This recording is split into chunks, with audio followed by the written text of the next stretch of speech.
أدونك إن وحببك مغنين هدات صدح شيء سلهشو وحادنه الرادية أدونك وصدح ذنب النبي قلت المامية من أصبح منكم آمنا في سربه معافا في جسده عنده قوت يومه فكأنما حيزت له الدنيا بحذافيرها.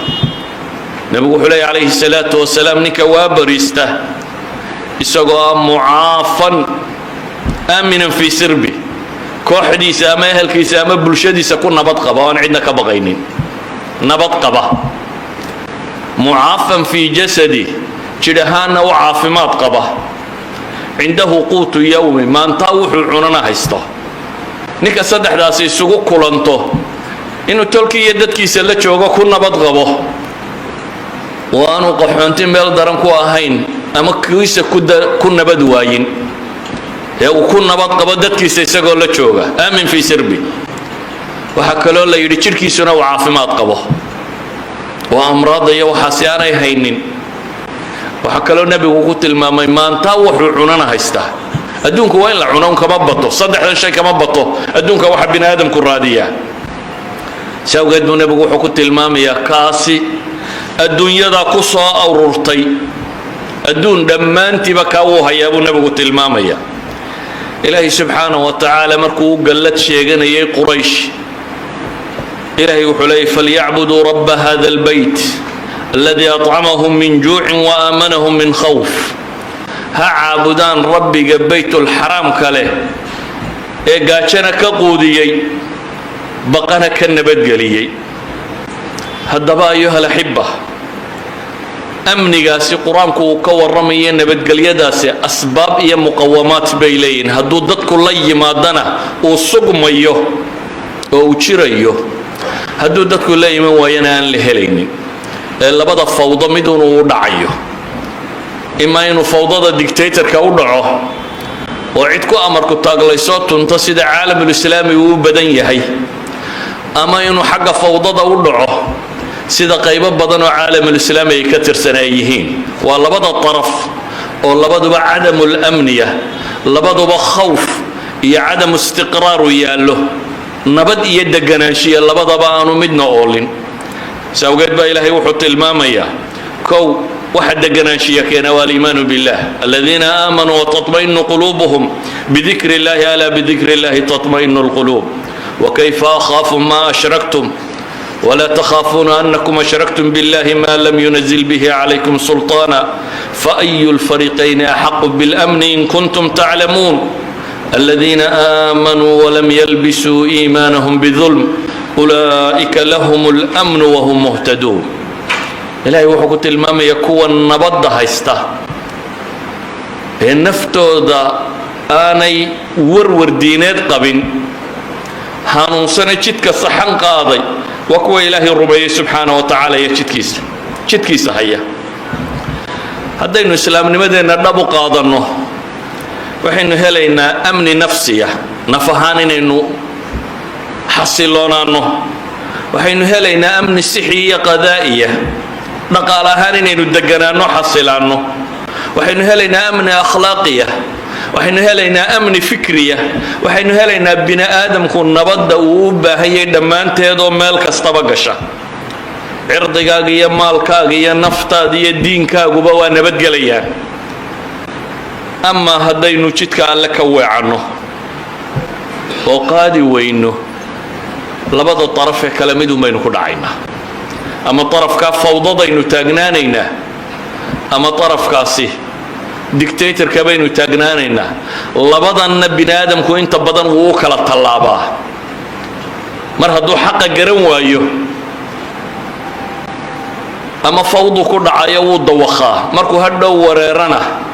وحو أقبلا من ديكتاتورين وقبصدا وحدا ورتان وحو لبا وردامانان مرون كبحنو كاكالا مركو قبصدا نفتا يسوكو كيرنا وحيدا دان كان وحو لبا وردامانان كو بوبنو مركا لبضا دان مدون بتاقين يهي سيل لبضا بوحا لغا بدبادا إن إلهي سبحانه وتعالى تيسل الراعه ساوغيد بالنبي عليه الصلاة والسلام حين فريا إنه إلهي الدين تيسقاضنه كو وإيمان لينغا هلا إيمانك أصل وأن نبضه لبا إن نقيا له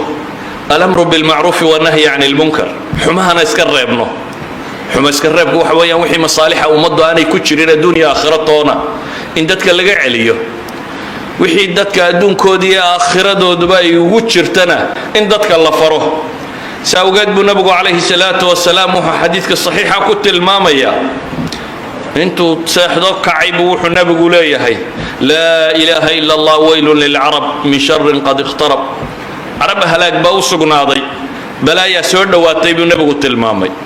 ياجوج وماجوج باميشودي وحلقة دمية مركز النبي عليه الصلاة والسلام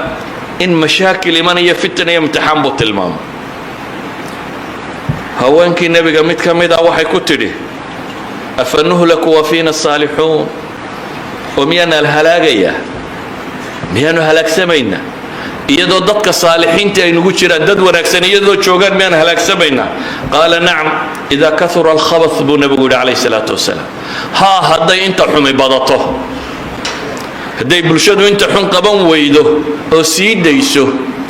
dabcan waa halaag sameeysan ba ilaahay leeyahay subhanahu wa ta'ala nabigu alayhi salatu wasalam kaasbu adkaynaya man tawaha badan kathra al-ghawayin wal-mughafilin dadka xumaha ugu yeedhaya dadka xumaha ugu yeedhaya mushkilada waxaad ka eegtaayo kaliya social media han binaadamku ay dhageystaan ama dadku dhageysto social media waxa laga soo afuufayo bal Soomaalidu waa dad dibtooda ay ka gadisantay dadka kale social media hadaad eegto dadka ugu badan ee la dhageysta waa inta waalan ummadkeeda waa la dhageysataa ma jirto ha Soomaali ahayni dad waalan oo lagu oranayo wuu waalayay ayaa hadana wuxuu yahay dadka loogu dhageysi badan yahay la dhageysanayo nabigu alayhi salatu wasalaam wuxuu inoo tilmaamayaa amni hadaynu rabno inaynu ilaahay raacno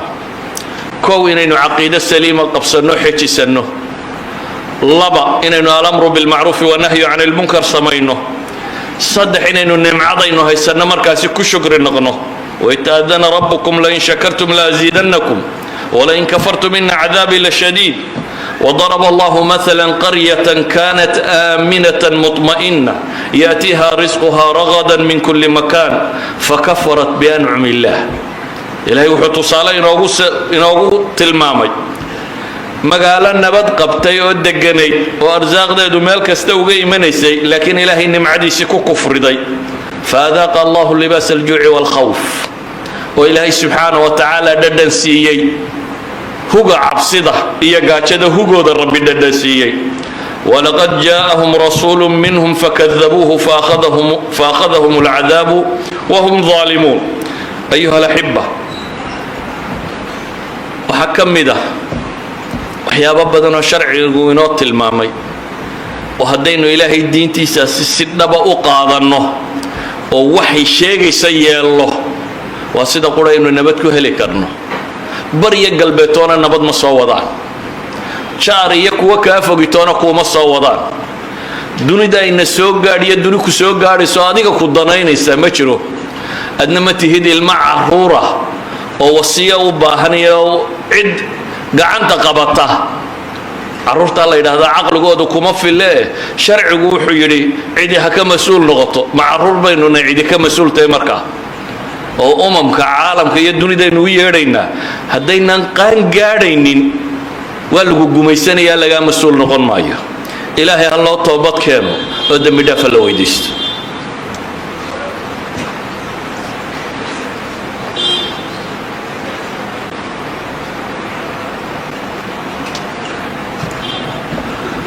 الحمد لله رب العالمين والعاقبة للمتقين ولا عدوان إلا على الظالمين وأشهد أن لا إله إلا الله وحده لا شريك له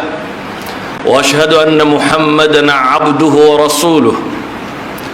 وصفيه وخليله اللهم صل على محمد وعلى آل محمد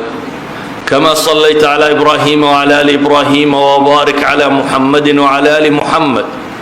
كما باركت على إبراهيم وعلى آل إبراهيم إنك حميد مجيد ورضي الله عن أصحاب رسول الله أجمعين قال تعالى في محكم تنزيله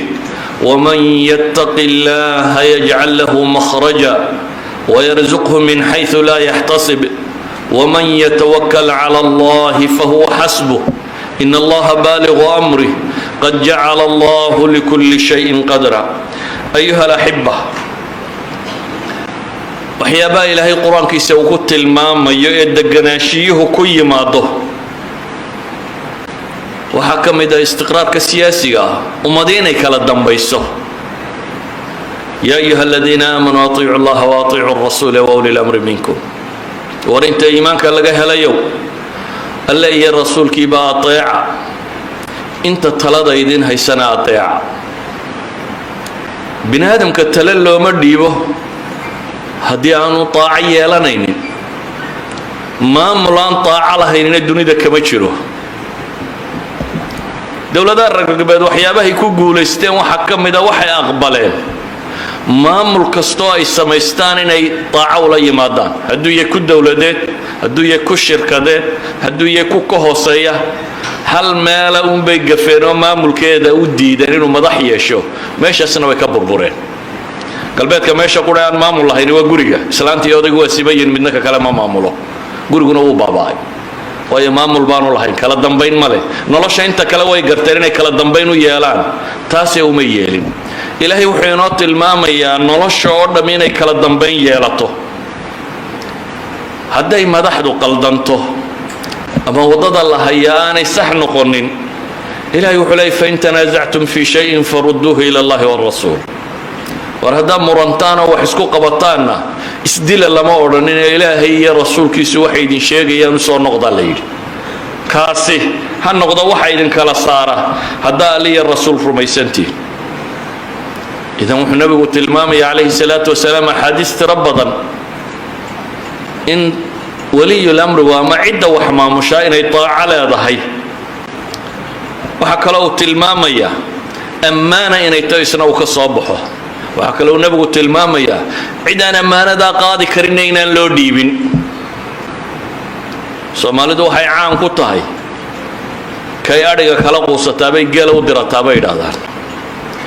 reerku kuu ka quustaabaa xagga maamulka loo diraa waxaana la doonayaa in la guulaysto midaanad adba waxaaga u dhiibteen baad leedahay waxa ummadda ha loo dhiibo caaqilka iyo suldaanka iyo odaygu kuwaanu isagu xoolihiisa gaarkaa ku aamineen uu yidhaaha ummadda ilaahay waxay leedao dhan ha lagu aamino waa dulmi kale suurtagalna maaha inay dhacdo bal isagoo taacada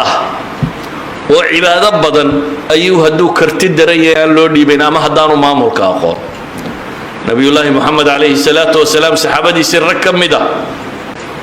oo uu ku tilmaamayay inuu ninka ugu hadal cad uu yahay abidar ayuu nabigu ku yidhi adigu daciif baa tahay iska daa maamulka laa ta'muranna cala ithnayn laba ha u talinin buu nabigu yidhi mid ka badan daaye laba qof idan haddii la waayo ummaddu cidday dooranaysa hadday noqon weydo ciddii ku qumanayd iyana waa cadamulistiqraar deganaanshiyaha waa la waayaya waxaa kaloo deganaanshiyaha la waayayaa cidda maamulka haysaa hadday cadaaladda ka tagto xukunka cadaaladiisa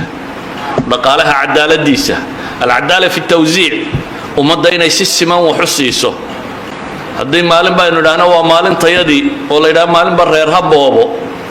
dabeetana reerkaasi gar iyo gardarraba uu difaaca ugu jiro ninkaasi inuu meesha fadhiyo waayo waa xilladoodii mar bay rabaan iyaguna inay meesha boobaan hadday taa tahayna guulaysan mayno istiqraarna jiri maayo laakiin wuxuu istiqraar jirayaa إن الله يأمر بالعدل والإحسان وإيتاء ذي القربى وينهى عن الفحشاء والمنكر والبغي يعظكم لعلكم تذكرون وحي إلهي نواننا يهدين أقبل الله أخيرا نحن كجبين يا مقومات كواوين وحكم ده أنت وحقرت إعلامك كشرتانين إلهي كبغط إعلامك وحيابا ومداه الرجع بين تنبضن اللفافين أيوه وركنا الله بين الله آخرين أيوه وهو حددك الدبقدية إعلام قالت سالان كاسي وحصمين كروه نبي الله محمد عليه الصلاة والسلام وأمين من في السماوات وفي الأرض الصادق الأمين قال لمدي أما مرتان دين تكسو دقين لغوية قاني إنه الصادق الأمين هي قبل البعثة إيه intii waxyigu ku soo degay baa caan ku ahaa ayaa qurayshi waxay ku tashatay inay war ka faafiyaan warkay ka faafinayeen waa maxay waa inuu nin waalan yahay dadka kii u caqli badnaa ee ilaahayba doortay ee bashar oo dhan inta rabbi eegay allahu aclamu xaytu yajcalu risaalata uu dad oo dhan ka doortay ee haddana tahire qalbigiisa jeexaya nadiifiyey ee haddana waxyi ku soo dejiyey ee jidka quman ilaahay u tilmaamay ku tilmaamay basharka ka u khayr badan inuu yahay ayaa miidiyuhu wuxuu go'aansaday in dadka loo sheego inuu waalan yahay dabeetana dacaayadaasay faafiyeen saxaabi damaam la yidhaahdaa wuxuu leeyahay magaaladan soo galay dabeetana sidii warka laygu waday hareeraha dadka magaalada maka kaga imanayaan baa loo sheegaa nin waalan baa magaalada jooga oo dadka sixre ah iyo ku dawakhina iska ilaali haddaad u tagto annagaa tolkiyo oge magaaladan soo galay buu say warkii igu wadeen ayaan sidhi buu markii dambe sidhi buu war malaa ninkan uu xanuunsanayaaye bal ma isku daydaa inaad dawayso nabi maxamed buu yimi wuxuu leeyahay calayhi salaatu wasalaam ilaahay rasuulkiisii ayuu wuxuu ku leeyahay war waxoogaa baan dadka ku tufaa madaxa looga jire ma kugu tufaa waxoogaa yani wuxuu rumaysan yahay inuu waalan yahay oo u baahan yahay in wax lagu tufo dabeetana nabigu calayhi salaatu wasalaam markaas buu la hadlay markaa kadib buu ogaaday de inaanu ninkaa waxaan ku hadlayaa nin waalanahayn oo islaamay waxaan uga dan leeyahay haddii nebi maxamed loo inta dad u shiro la odhan karo wuu waalayo dad laga dhaadhicin karo inteena kalena inaynu waalanay waa laynaga dhaadhicin karaa iclaamku markaa imaa inuu mufsid yahay oo dadka fasahaadiyo iyo inuu khayr ka shaqaynayo oo alamru bilmacruufi wanahyi cani lmunkar uu khayr sheegayo waxa aan soo sheegay oo dhan iyo kuwa kaleba qur-aanku in badan buu ka warramaya wuxuu ku tilmaamayaa inay yihiin muqawamaat alamn walistiqraar waxyaabaha keensada in nabad iyo deganaanshiya la helo haddaynu muqawamaadka diidnana inaynu ilaahay kitaabkiisa raacno isku xukunno nabad heli mayno waxaynu helaynaa waa labada dhan uun inaynu kala dooranno kolba kaynu ku dhacayno labada dhan uun inaynu kala dooranno saacadna inaynu fawdada joogno iyo isdilka iyo boobka iyo dhaca saacadna inaynu joogno maxay mid dictator ah oo markaa dadka tumo oo dhib u geysta labadaa daraf un baynu abi taagnaanaynaa doorashadeennuna labadaas un bay joogtaa waxa qura aynu qumanaan karnaa haddaynu aqballo ilaahay kitaabkiisa inaynu raacno haddaynu taa aqballo dad badan oo dadkeenna ka mida aaminsan haddaynu kitaabka raacno waa lumaynaa haddaynu kitaabka raacno gaalada ayna maagaysaa armaaba la guulaysan waaya shakaa ku jira dee kitaab waraar maynu guulaysan weynaa idan markaa hadday taasi timaadana dee iimaankeenna dib loogu noqonayaa bal caqiidadeennu sax ma tahay iyo waxaynu rumaysannahay taas baa imanaysa haddaynu wixii alle inoo soo dejiyey wahuwa alkhabiiru alcaliim axkamu alxaakimiina oo aan suu aqoontiisa wax la mida ilaahay aanu jirin khibraddiisa wax la mida aanay jirin naxariistiisa wax la mida aanay jirin